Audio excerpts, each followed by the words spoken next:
আল্লাহ রাব্বুল আলামিন বলেন, ইন্নামাল মুমিনুনা আল্লাযীনা ইযা যুকিরাল্লাহ। খাঁটি মুমিনের এক নম্বর গুণ,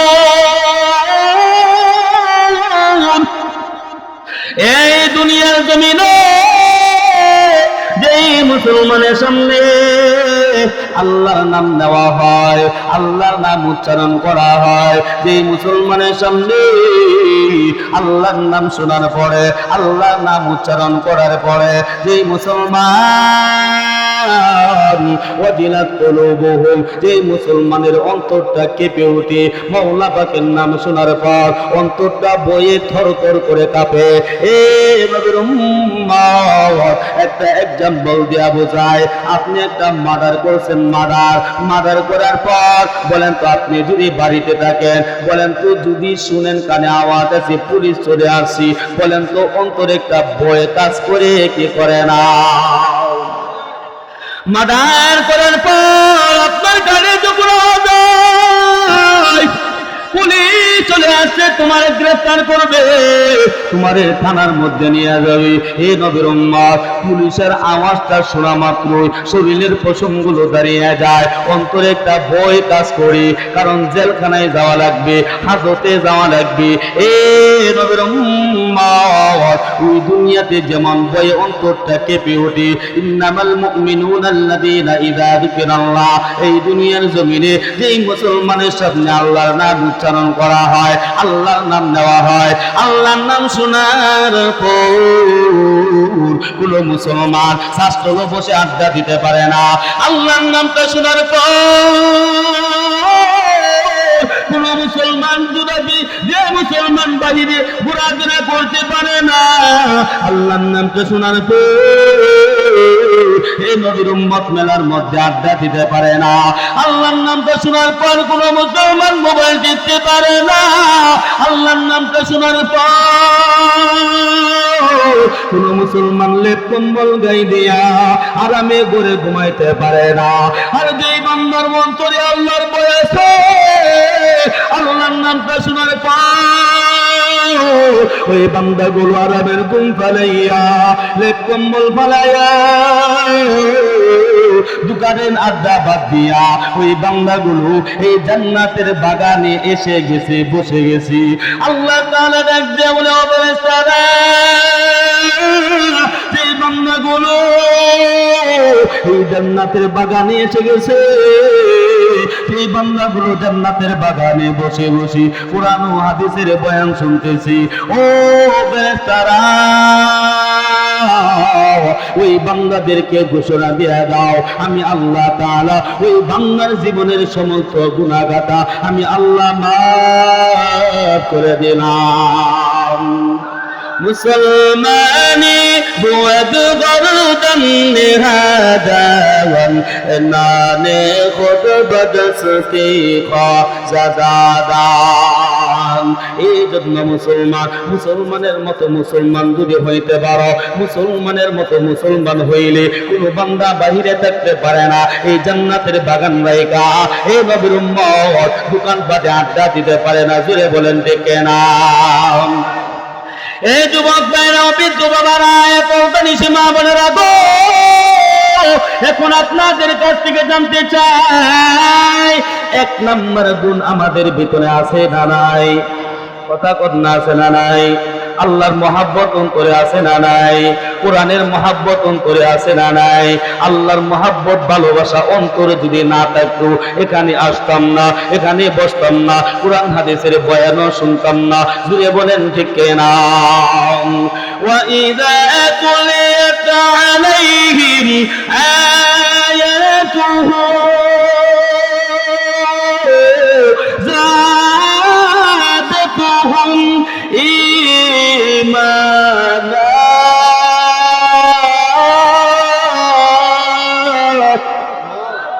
হুজুর বলেন আল্লাহু আকবার। কোরআন তেলাওয়াত ভালো লাগে না খারাপ লাগে? যেটা বলেন ভালো না খারাপ? দেখি কার কার খারাপ লাগে। খারাপ লাগে? দু একজন উড়াইছি, খারাপ লাগে, মনে করছে ভালো লাগে, এটা মনে করে উড়াই লাইছে। কার কার ভালো লাগে হাত উঠাই তো। আল্লাহ কবুল করে, সকলে বলেন না আমিন। তুই কি দেউরি বাপ দেও, ভালো করে দেও। وَإِذَا تُلِيَتْ عَلَيْهِمْ آيَاتُهُ زَادَتْهُمْ إِيمَانًا। আল্লাহ রাব্বুল আলামিন মুমিনের 2 নম্বরের গুণ কথা বলছেন। মুমিনদের কোরআন তেলাওয়াতে ঈমান বাড়ে, কোরআন তেলাওয়াতে মুসলমানদের ঈমান বৃদ্ধি পায়। এই দুনিয়ার জমিনে যে মুসলমানের কাছে কোরআন তেলাওয়াত ভালো লাগে, কোরআন তেলাওয়াত শুনতে ভালো লাগে, কোরআনকে ভালোবাসে, কোরআনকে মহব্বত করে, কোরআনকে পছন্দ করে, ওই বান্দার 2 নম্বর গুণ আছে। 2 নম্বর গুণ, ওই বান্দা খাঁটি মুসলমান, ওই বান্দা জান্নাতি মুসলমান। জুড়ে আওয়াজ দিয়া বলেন না সুবহানাল্লাহ। এখন আপনাদের কাছে জানতে চাই, কোরআন তেলাওয়াত কম ভালো লাগে না বেশি ভালো লাগে? এর যুবক, এ বৃদ্ধ বাবারা গো, এ বর্দানিসে মা বোনেরা গো, এখন তো মুসলমানের ঘরে এখন কোরআনের আওয়াজ পাওয়া যায় না। মুসলমানের ঘরের ভিতরে এই নবীর উম্মত, এখন কোরআনের আওয়াজ ঘরের ভিতরে পাওয়া যায় না। টিভির আওয়াজ পাওয়া যায়, সিরিয়ালের আওয়াজ পাওয়া যায়। এই নবীর উম্মত মারামারির আওয়াজ পাওয়া যায়, দুসুমের আওয়াজ ঘরের ভিতরে পাওয়া যায়, কিন্তু কোরআনের আওয়াজ ঘরে নাই। জুড়ে আওয়াজ দিয়া বলেন যে কেনা এ বর্দানিসে মা গো, আজকে যে ঘরের ভিতরে কোরআন তেলাওয়াত নাই, যে ঘরে কোরআনের আওয়াজ নাই, ওই ঘরে আল্লাহ তাআলার রহমত নাই, ওই ঘরে আল্লাহ তাআলার বরকত নাই। এ যুবক, এই বৃদ্ধ বাবারা, এই নবীর উম্মত, এই কোরআনকে যদি মহব্বত করো, কোরআনকে যদি ভালোবাসো, মায়ার নবী রাহমাতুল লিল আলামিন বলে, আল কুরআনু হুজ্জাতুল লাকা ওয়া আলাইকা কাল হাসরের ময়দানে। ওই বান্দাগুলো যদি মুসিবতের মধ্যে পড়ে যায়, বিপদের মধ্যে পড়ে যায়, আল্লাহ তাআলার কুরআন আল্লাহর কাছে সুপারিশ করবে আর বলবে, আল্লাহ এই বান্দাগুলো দুনিয়ার জমিনে আমি কোরআনকে মহব্বত করেছে, এই বান্দাগুলো দুনিয়ার জমিনে আমি কোরআন তেলাওয়াত করেছি। ইয়া আল্লাহ, এই কোরআন পড়নেওয়ালা বান্দা যতক্ষণ পর্যন্ত জান্নাতে না দেওয়া, আমি কোরআন জান্নাতে ঢুকবো না। জুড়ে বলেন না সুবহানাল্লাহ। এ যুবক ভাইরা, বৃদ্ধ বাবারা, এ বর্দানিসে মা গো, শুধু তাই নাই, ওই কালের ময়দানে আপনার আমার আমলনামা আল্লাহ তাআলা যখন হাতের মধ্যে দিয়া দিবে, ইমানদার যারা, খাঁটি মুসলমান যারা, এই যে 5 গুণওয়ালা মুমিন যদি হইতে পারেন, আল্লাহ ডান হাতে আমলনামা দিবে। আর 5টা গুণ যদি আপনার ভিতরে পাওয়া না যায়, আপনার বাম হাতে আমলনামা আসবে। আর বাম হাতে আমলনামা আসলে আপনি জাহান্নামে চলে যাবেন, আর ডান হাতে আমলনামা আসলে আপনি জান্নাতে বিনা হিসাবে চলে যাবেন। জুড়ে বলেন না সুবহানাল্লাহ। এখন ডান হাতের মধ্যে যখন আমলনামা আসবে, আমলনামার ভিতরে তাকায় দেখবেন, এই আমলনামার ভিতরে সুবহানাল্লাহর সওয়াব আছে, ওই আমলনামার ভিতরে কোরআন তেলাওয়াত শোনার সওয়াব আছে, ওই আমলনামার ভিতরে সুবহানাল্লাহ আল্লাহু আকবার বলার সওয়াব আছে, ওই আমলনামার ভিতরে হাদিসের সওয়াব আছে। আপনি আমলনামা দেখে আল্লাহর কাছে বলবেন, আল্লাহ এই আমলনামা তো আমার না, এই আমলনামা আমার না। আল্লাহ বলবে, বান্দা কেন? এবার বান্দা বলবে,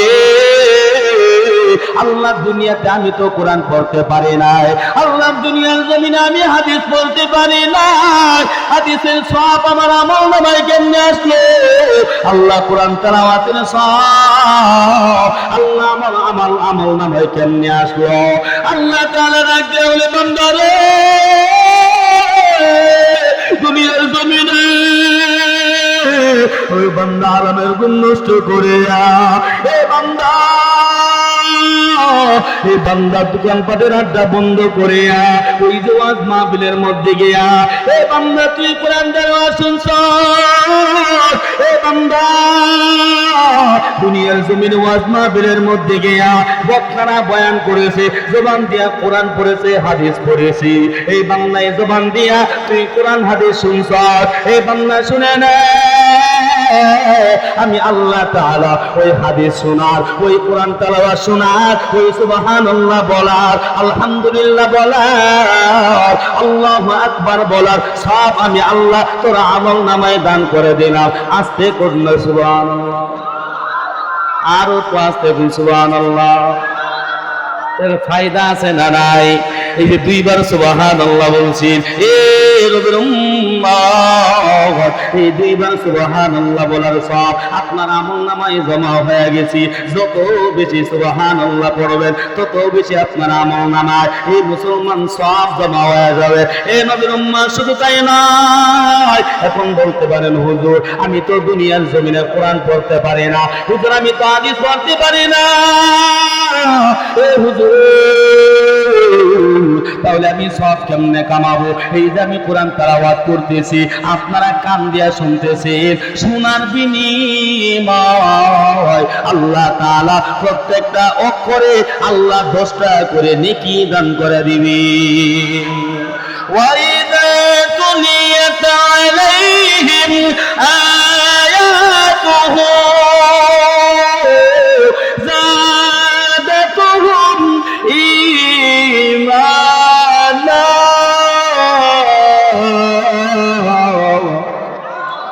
কোরআন তেলাওয়াত যত শুনবা তত তোমার ঈমানটা বাড়বে, কোরআন তেলাওয়াত যত শুনবা তত তোমার কাছে মজা লাগবে। আর যারা বেঈমান, যারা মুনাফিক, যারা ইসলামের দুশমন, কোরআনের দুশমন, কোরআন তেলাওয়াতের আওয়াজ এই নবীর উম্মত কানের মধ্যে বিষের মতো লাগে।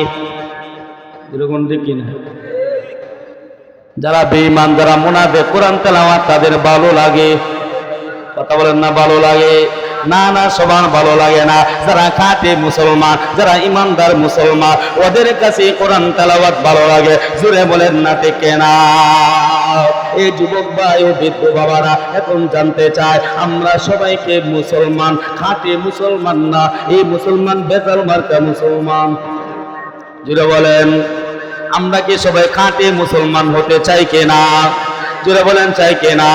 তাহলে কোরআনের বিরোধিতা করিয়া, কথা বল না, কোরআন তেলাওয়াত না শুনিয়া, কোরআনকে মহাব্বত না করিয়া, নামাজ না পড়িয়া, এগুলো যদি আপনি না করেন এই নবীর উম্মত আপনি খাঁটি মুসলমান হতে পারবেন না। এখন তো এই দুনিয়ার জমিনে মুসলমানের অভাব নাই। এই নবীর উম্মত সব খালি নামের মুসলমান। মুসলমানের গড়ে জন্ম নিলে মুসলমান বলা যায় না, আব্দুর রহিম করিম নাম রাখিলে আসল মুসলমান হয় না। কিছু কাজে করতে হয়, কিছু কাজে ছাড়তে হয়, নইলে মুসলমানের পূর্ণ থাকে না। মুসলমানের গড়ে জন্ম নিলে মুসলমান বলা যায় না, আব্দুর রহিম করিম নাম রাখিলে আসল মুসলমান হয় না। জোরে কোন ডেকে না? আওয়াজ দিয়ে বলতে হবে ঠিক না? নাম রেখেছে ইমান আলী, খালি করে কালি বালি, 5 ওয়াক্ত মসজিদ কালি, শুক্রবারে ঠেলা ঠেলি। বুঝেন নাই কথা? আমি কি ইংরেজি ভাষায় বয়ান করতেছি নাকি? আওয়াজ দেন না কে? এরকম ইমান আলী আছে না নাই? নাম রেখেছে ইমান আলী, খালি করে কালি বালি, 5 ওয়াক্ত মসজিদ কালি, শুক্রবারে ঠেলা ঠেলি। কথা কোন তুই কিনা?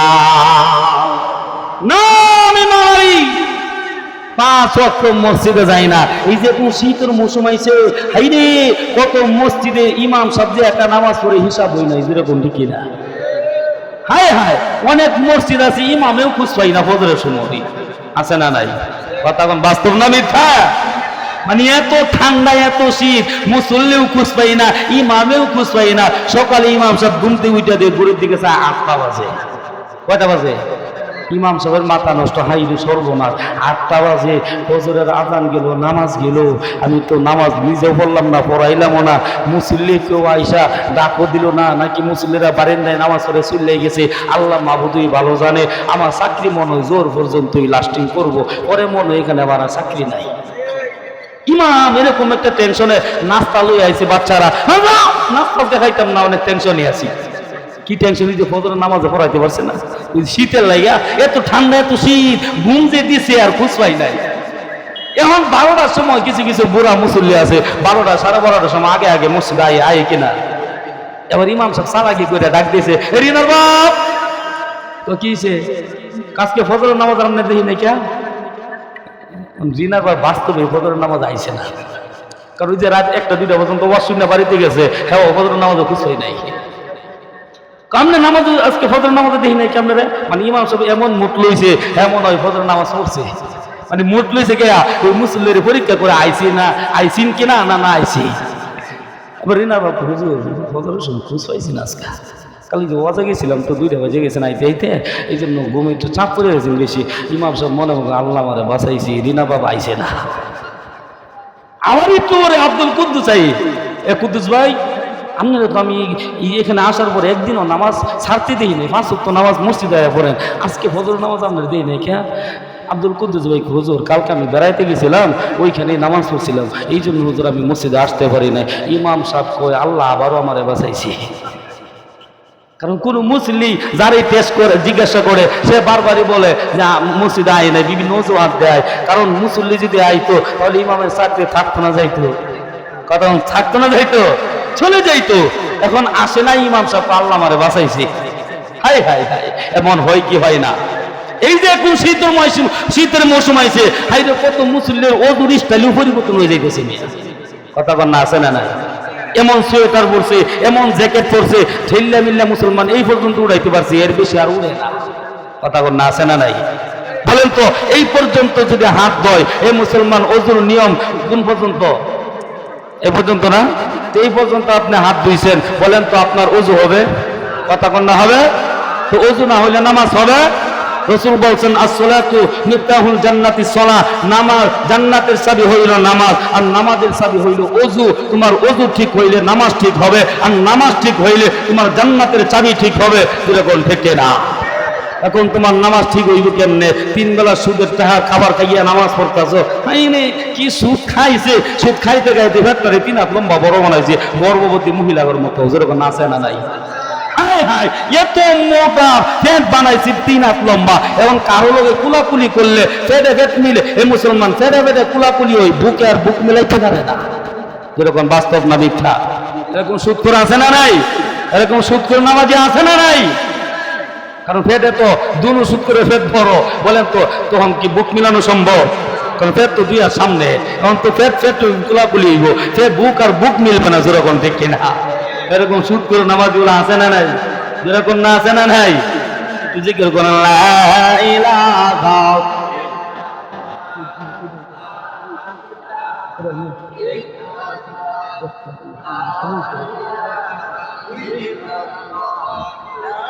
লা ইলাহা ইল্লাল্লাহ মুহাম্মাদুর রাসূলুল্লাহ সাল্লাল্লাহু আলাইহি ওয়াসাল্লাম। তাহলে জান্নাতি মুসলমানের, খাঁটি মুসলমানের 2 নাম্বার গুণ বলছিলাম, কোরআন তেলাওয়াতে ঈমান বাড়ে না কমে? দুটো বলেন, বাড়ে না কমে? ওয়াইদা তুলিয়াত আলাইহিম আয়াতুহু যাদাতুহুম ঈমানা। কোরআন তেলাওয়াতে যে মুসলমানের ঈমান বাড়ে, ঈমান বৃদ্ধি পায়। হে নবীর উম্মত, ওই বান্দাগুলো খাঁটি মুসলমান, আল্লাহ তাআলা ওই বান্দারে 3টা পুরস্কারের 1 নাম্বার পুরস্কার, আল্লাহ ওই বান্দারে জান্নাত দান করে দিবে। কাল হাসরের ময়দানে আমলনামার মধ্যে আমলনামা যখন চলে আসবে, দেখবে আমলনামার ভিতরে শুধু নেক আর নেক, কোরআন তেলাওয়াতের নেক, হাদিসের নেক। এবার আল্লাহ বলবে, বান্দা তোমার আমলনামায় এত নেক। বান্দা বলবে, আল্লাহ আমি তো দুনিয়ার জমিনে কোরআন পড়তে পারতাম না, হাদিস পড়তে পারতাম না, আমার আমলনামা আল্লাহ এত সব কোত্থেকে আসলো? আল্লাহ তাআলা ডাক দিয়া বলে, এ বান্দা দুনিয়ার জমিনে, হে বান্দা তুমি কোরআন পড়তে পারো না, হাদিস পড়তে পারো না। হে বান্দা দুনিয়ার জমিনে ওয়াজ মাহফিল হয়েছিল, হে বান্দা দুনিয়ার জমিনে মাদ্রাসা ছিল, ওই যে মাদ্রাসার ভিতরে এই বান্দা তুমি দান খয়রাত করেছি না? হে বান্দা তোমার দান খয়রাত ওই মাদ্রাসা চলেছে, এই বান্দা তোমার দান খয়রাতে ওই মাদ্রাসার ছাত্ররা বোর্ডিং এ খাইয়া লেখাপড়া করছে, কোরআন পড়ছে, এই বান্দা তুমি দান করছো। এই বান্দা শুনে নাও, তোমার খাবার খাইয়া, তোমার টাকার খাবার খাইয়া যে ছাত্রটা ওই মাদ্রাসায় একটা অক্ষর উচ্চারণ করলো, এ বান্দা শুনে নাও, আল্লাহ তাআলা ওই একটা অক্ষরের 10 নেকি আল্লাহ তোমার আমলনামায় দান কইরা দিছে। জুড়ে বলেন না সুবহানাল্লাহ। এ বান্দা, দুনিয়ার জমিনে তুমি হাদিস পড়তে পারো না, এ বান্দা তুমি মাদ্রাসায় দান করেছো তোমার টাকার খাবার খাইয়া, এই বান্দা তোমার টাকার খাবার খাইয়া হাদিস পড়ছে, ছাত্ররা হাদিস ছাত্রদেরকে আবার শিক্ষক হইয়া ছাত্রদের পড়াইছে, এই বান্দা তোমার খাবার খাইয়াই তো হাদিস পড়ছে, কোরআন পড়ছে, তুমি যে অল্প একটু সাহায্য সহযোগিতা করেছিলা, এ বান্দা শুনে নাও, ওই সাহায্য সহযোগিতা করার কারণে আল্লাহ তাআলা তোমার আমলনামায় এই নেকিগুলো দান করে দিয়েছে। জুড়ে বলেন না সুবহানাল্লাহ। এ নবীর উম্মত, এই যুবক ভাই, এই বৃদ্ধ বাবারা গো, এই বলদানিস মা বোনেরা এখন জানতে চায়, এই মাদ্রাসা যদি থাকে তাহলে কোরআন থাকবে, মাদ্রাসা যদি থাকে হাদিস থাকবে, মাদ্রাসা যদি থাকে টুপিওয়ালা আলেম ওলামা থাকবে, মাদ্রাসা যদি থাকে এই নবীর উম্মত বক্তা থাকবে, মাদ্রাসা নাই যে মুসলমান কিছুই থাকবে না। জুড়ে বলেন না দেখে না। এই মাদ্রাসা হইল লাইট, এই মাদ্রাসা হলো আলো। এই মাদ্রাসা না থাকলে এই মুসলমান বলেন তো ছেলে মেয়েরা কোরআন শিখতে পারবে, বক্তা হইতে পারবে, মুফাসসির হতে পারবে? কিছুই হতে পারবে না। তাহলে এই মাদ্রাসা, এই মুসলমান, এটা হলো লাইট, এটা হলো আলো। এই মাদ্রাসা এখন মাদ্রাসা আরো উজ্জ্বল আলো ছড়াক, মাদ্রাসা আরো উপরে উঠুক, এটা আমরা চাই কি চাই না? এই আলো জ্বলুক, এটা আমরা চাই কি চাই না? কাল হাসরের ময়দানে আপনার আমার আমলনামায় আমরা এই কোরআন তেলাওয়াতের হাদিসের সব নেকি আমরা দেখতে চাই কি চাই না? যারা বলেন চাই কি চাই না? কারণ দুনিয়াতে তো কোরআন পড়তে পারেন নাই, হাদিস পড়তে পারেন নাই, তাহলে কোরআন তেলাওয়াতের হাদিসের সব আপনার আমলনামায় যাবে। আপনি যদি এই মাদ্রাসায় সাহায্য সহযোগিতা করেন, মাদ্রাসায় শরীক থাকেন, তাহলে বেশি জুলুম করব না। যেহেতু একটা মাহফিল অনেক টাকা পয়সা খরচ হয়েছে, বিশাল বড় একটা মাদ্রাসা করে করছে, অনেক টাকা পয়সা মাদ্রাসা করে খরচ হয়েছে, এই জন্য এই ময়দানে বেশি না আমি 30টা হাত 1000 করে আমি দেখতে চাই। হুজুর, আমি আল্লাহ 30 পারা কোরআন, এই কোরআনকে মহাব্বত করলে এই কোরআন নাকি জান্নাতে আল্লাহর কাছে সুপারিশ করে জান্নাতি নেবে। হুজুর, তাহলে আমি 30 পারা কোরআনের একটা পারারে মহাব্বত কইরা হুজুর আমি 1000 টাকা দিবার চাই। কোন আল্লাহর বান্দা 1 নম্বরে আছেন? হুজুর, আমি 1 নম্বর পারারে মহাব্বত করে 1000 টাকা দিব। কে আছেন? একজন আছেন নাকি? 1000 টাকা দিবেন। এই মাদ্রাসার মধ্যে দেখছেন কত বড় মাদ্রাসা ঘর হয়েছে।